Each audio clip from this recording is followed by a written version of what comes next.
Yo, yo, yo, welcome back to Go Commanders, the one spot on the internet where Washington fans talk with heart on the sleeve and analysis in the brain. I am your brother in this, and today is loaded, fam. Loaded with rumors, predictions, debates, and yeah, drama too, because in the world of the Washington Commanders, there is never a boring day, not a single one. And this is something that you already know, because otherwise you would not be here. And the fact that you are here already tells me everything I need to know about you. You are one of us. We are right in the middle of the madness of the 2026 free agency. The draft is coming like a runaway train, and there are names floating around that literally could keep you up at night. Tyreek Hill in burgundy and gold, Brandon Aiyuk reunited with Adam Peters, Ruben Bain Jr. at pick 7. Bro, if you had told me 2 years ago that we were going to be having these conversations about the Commanders, I would have told you were out of your mind. I would have told you to shut it and leave me alone. And here we are, fam. Here we are talking about possibilities that 2 seasons ago were straight up science fiction. Today, we're going to break it all down from smaller to bigger, from what is just interesting to what really matters. 3 stories, 3 different conversations, 3 reasons to be locked in as a Commanders fan in this special moment of the offseason. So grab your coffee, grab your Gatorade, whatever, because this is good from the very first second. And if you are here from the jump, you already know what that means. You are family. Drop that like before we are done. Leave your comment down below with your take and let us roll. HTTR fam. News 1, mock draft, Ruben Bain Jr. at 7. Okay, we start with something that made me raise an eyebrow hard, very hard, because NFL analyst Daniel Jeremiah, a dude who has spent decades studying the draft, who knows these prospects better than their own moms, just dropped a mock draft where he has the Washington Commanders taking Miami defensive lineman Ruben Bain Jr. with the 7th overall pick in the 2026 draft.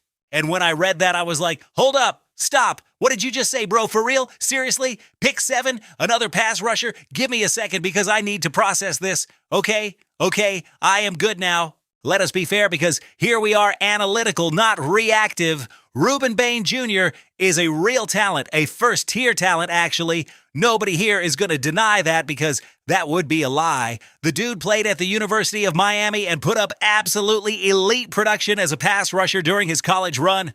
He has the kind of motor NFL scouts love to see. Never stops, never lets up, is always hunting the quarterback, and he has that schematic versatility defensive coordinators in the league love in a modern prospect. What kind of versatility? The kind Jeremiah lays out specifically. Bain can play off the edge on early downs, attacking the tackle from outside, and then slide inside in sub packages, nickel, dime, whatever, to create problems from the interior. That sort of player who can line up in multiple spots makes life way tougher for opposing offensive coordinators because they cannot predict exactly where the pressure is coming from. And that is valuable, genuinely valuable in today's NFL. Jeremiah argues that he would be a natural complement to Odafe Owe and K'Lavon Chaisson, the 2 edge rushers Washington just added this free agency. The vision is to have a deep, versatile rotation up front, something the defensive coordinator can tweak week to week, depending on the matchup. On paper, it sounds good. It fits a clear philosophy. The big problem is that, bro, we just signed Owe and Chaisson. What are we really talking about here? Listen, after this free agency, the Commanders are not exactly thin in the pass rush department. They already have Odafe Owe coming in hungry with something to prove. They already signed K'Lavon Chaisson to add more juice and depth to that room. And on top of that, they still have Charles Omenihu, Dorrance Armstrong, Dietrich Wise Jr., and Javonte Jean-Baptiste on the current roster. If you spend the 7th pick on another edge rusher with that much depth already in place, man, that would be like buying an umbrella when you already have 5 in the closet. The sun is out, and the weather guy promised not a single cloud for the next 10 days. It makes no practical sense, and we have to talk about one more thing that makes this pick even more questionable. Bain's measurables at the NFL Combine. His arms measured 30 and 7/8 inches. And in the NFL, arm length is almost sacred for an edge rusher. It is the tool that lets you extend on tackles, keep them off your chest, and create the angle you need to get to the quarterback clean. Historically, edges with arms under 31 inches have had serious trouble becoming truly elite pass rushers in this league. There are notable exceptions. Dwight Freeney is probably the most famous one, and Melvin Ingram also pulled it off, but that is exactly what they are. Exceptions to the rule, not the norm. Is it worth risking pick 7, one of the most valuable assets this team owns, on a question without a clear answer? That is exactly what the fan base is asking right now, and it is a legit question, bro, very legit, because look at what is on the board in that draft range. Carnell Tate, a receiver with the route running, the hands, and the football IQ to be an immediate compliment to McLaurin, and probably still there at 7. Makai Lemon, another receiver with real juice who could tear you up after the catch. Caleb Downs to instantly level up the secondary. That name should have you drooling, bro. A safety with next-level instincts, a feel for the game that already looks like a vet, and the versatility to fill multiple roles on defense. That is exactly the type of player Adam Peters has shown he values. The on-field reality is that what this team needs most, what Jaden Daniels needs to fully explode in 2026 and take Washington where we all want, is not another pass rusher. It is an impact offensive weapon to line up opposite Terry McLaurin. A real threat that forces defenses to split their attention, that opens windows over the middle, that creates those lanes for Jaden to do what we already know can be done when the right tools are around. And yeah, there are precedents of teams drafting players they do not urgently need at that exact moment. The Tampa Bay Buccaneers took Emeka Egbuka in last draft despite already having a packed wide receiver room. Sometimes the philosophy is to draft best player available at your spot and trust the process, whether that means rolling the player right away or developing for later. There is real merit to that approach. I am not denying it, but pick 7 is a premium asset. Fam, we are not talking pick 27 or 37 where the risk is more manageable. We are talking pick 7 overall. With that pick, you can bring in an instant impact player at almost any position. And given what you already built on the defensive line in free agency, using that pick on Bain Jr. would be, calling it controversial is being very polite, bro.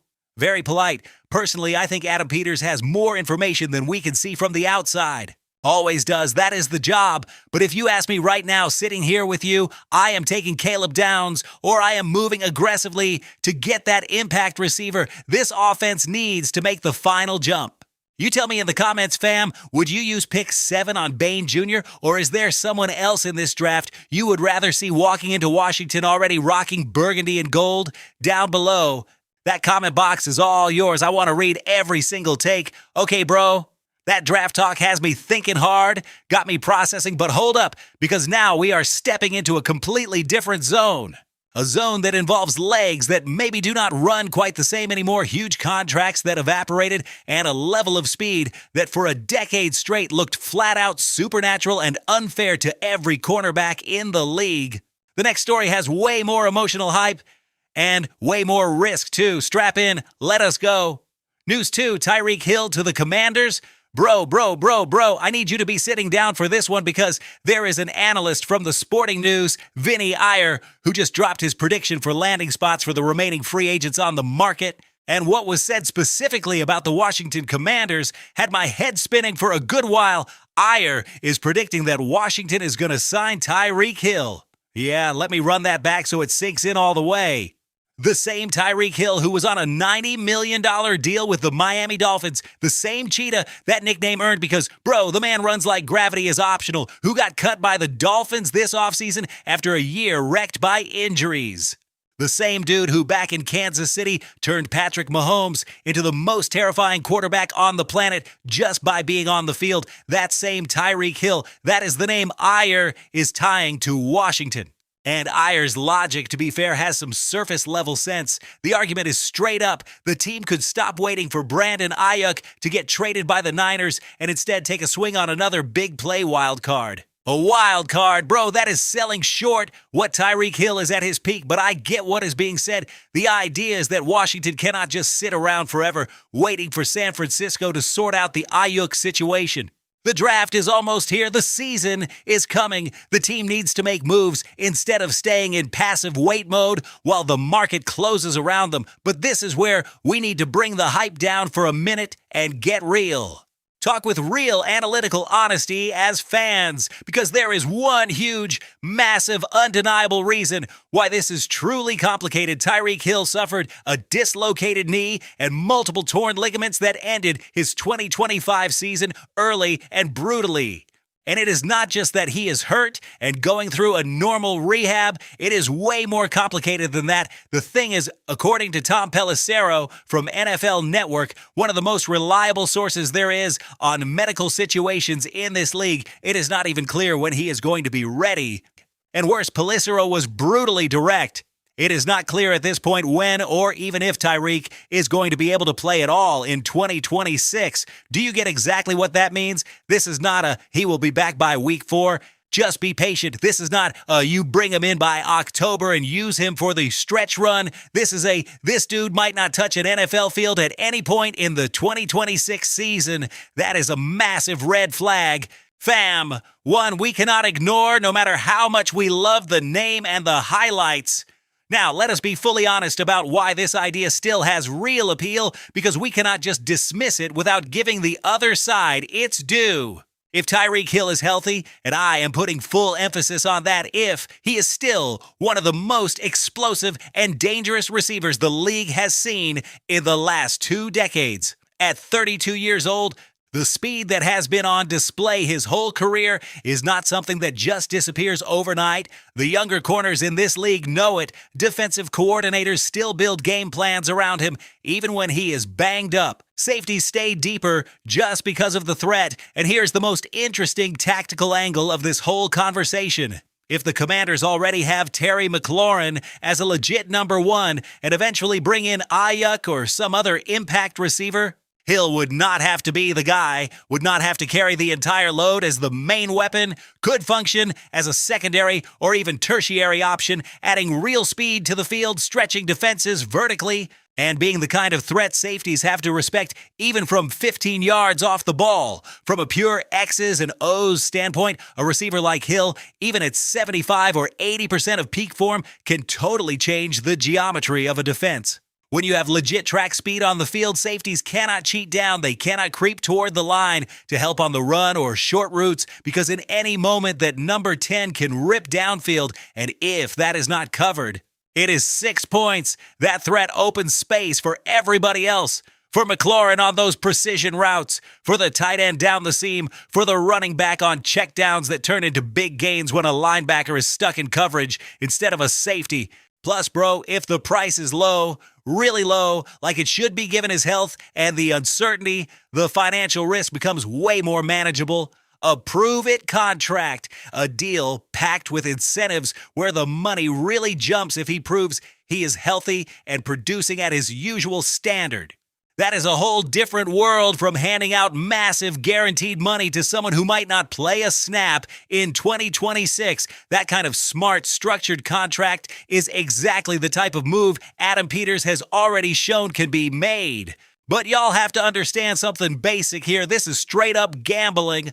Betting with incomplete information. As a fan, I naturally get hyped by the name, by the highlight reel, by the mental picture of Tyreek Hill flying around FedEx Field in burgundy and gold with that Commander's C on the helmet, leaving some cornerback spinning around wondering what just happened.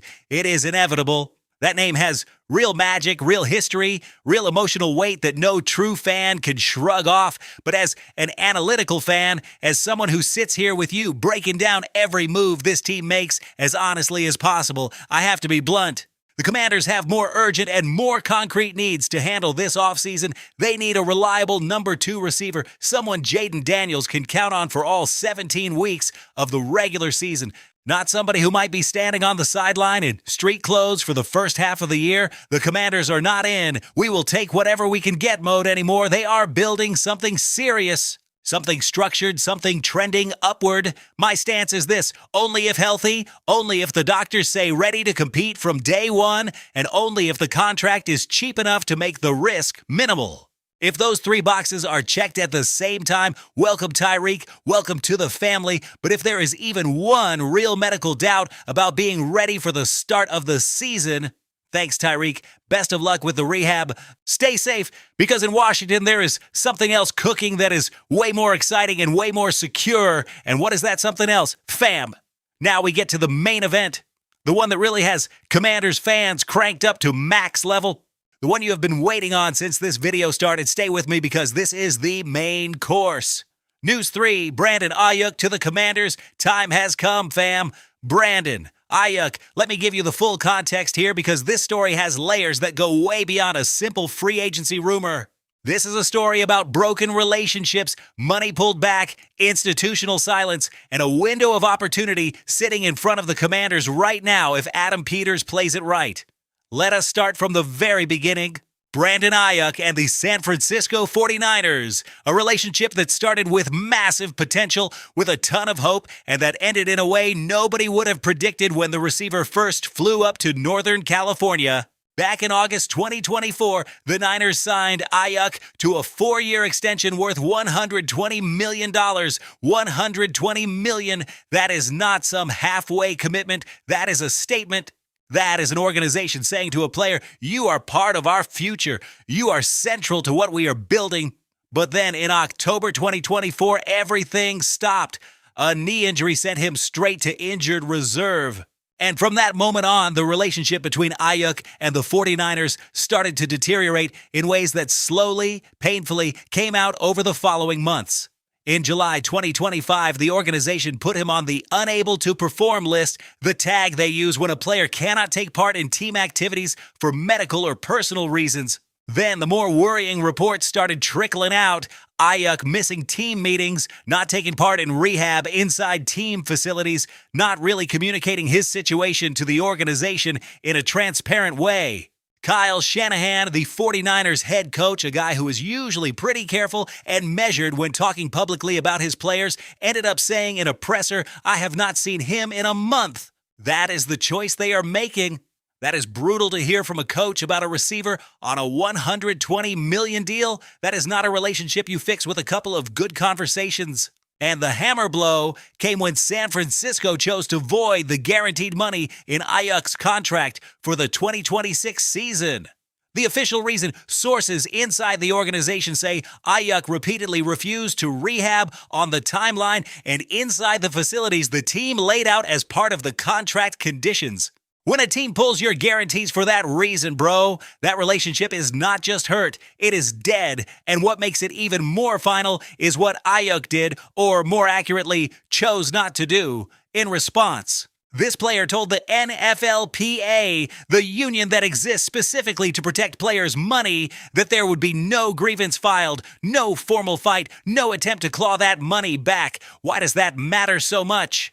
Because it says everything about where Brandon Aiyuk is mentally and emotionally right now. A player who believes there was injustice, who wants to stay in that building, who feels wronged. That player fights, uses every legal route to protect the bag and the position. The fact that Aiyuk chose not to do that is basically shouting without words, I want out. I am ready to leave. This story is over for me. So what is the real situation right now? Aiyuk technically is still on the 49ers roster. Officially, San Francisco has not cut him yet because, according to multiple reports, they are waiting to see if they can get any sort of draft pick compensation in return. They want to claw back some of the value they put into him. From a business perspective, that is understandable. But the reality everyone around the league accepts is just one. Brandon Aiyuk is not playing for the San Francisco 49ers in the 2026 season. That is not even up for debate. What is still up in the air is how the breakup gets finalized, clean cut or last-second trade, and where he lands once he's gone. And this is where the Washington connection feels almost like a movie script. Adam Peters, the Commanders' general manager, is not some outsider watching this from miles away. Peters used to be a 49ers executive, built the rep out there, knows that building from the inside, knows the people who make the final calls, and most importantly for this particular story, knows Brandon Aiyuk, knows who this player is on the field, knows what can be done when healthy and locked in. has context on this specific player and situation that no other GM in the league can match. That is an information edge Peters can use, and smart GMs, the ones who really know the job, always squeeze value out of information edges. The concrete scenario analysts are starting to outline is this: when the 49ers finally cut Aiyuk loose, and that move is coming, only question is when Peters can just sign the player in open market. Washington would not have to pay in draft picks because this would not be a trade. It would be a straight free agent signing. The Commanders would get a potential impact wideout without sacrificing any of the draft capital they worked so hard to stack up. That is pure value, bro. That is exactly the type of move that separates good GMs from great ones. And what would the price be? Market projections are pointing at a one-year deal in the neighborhood of $12 million. Maybe a little higher if the bidding gets spicy, but compared to the level of impact this player can bring, that number is a ridiculous bargain. $12 million for a receiver who, in the last full season before the injuries, posted over 1,300 yards and 7 touchdowns. That kind of production in almost any other free agency context costs triple that or more. But beyond the numbers and the contract, let me break down what Aiyuk would mean tactically for this Washington offense, because that is where it really gets fun for the fans who know ball. Picture Week 1, 2026, Jaden Daniels under center with that calm that everyone has come to love. Terry McLaurin split left, your number one, your vet, your leader, someone who has been winning every single route concept with surgical precision. And now on the right side, lined up across from the corner, the other team thinks is their second best guy because the assumption is that the lesser receiver is over there. Brandon Aiyuk. Explain to me how an NFL defense in 2026 covers that look with one simple coverage call. It cannot be done. There is no single coverage that erases both threats without leaving something else wide open. If you double McLaurin, Aiyuk eats on his one-on-ones. If you drop the safeties to help in that intermediate range, one of those two is going to work you deep. And if Jaden Daniels has time to read it, and bro, we all saw last year that Daniels has the patience and football IQ to do exactly that. The result in pretty much every scenario is yardage, is points, is wins. That is what Aiyuk brings, not just the individual production, which is real and already proven. It is the way the presence alone lifts everything around, makes McLaurin more dangerous because he is no longer the only dude defenses are building the game plan around. Makes Jaden more comfortable because there are legit reads to both sides. Makes the run game better because defenses cannot pack the box when there are two premium receivers threatening vertically. And there is another piece of this story that hits differently, something more human. George Kittle, one of the most liked players inside and outside NFL locker rooms, someone who basically stands for everything this sport should be, talked about Aiyuk on a podcast recently.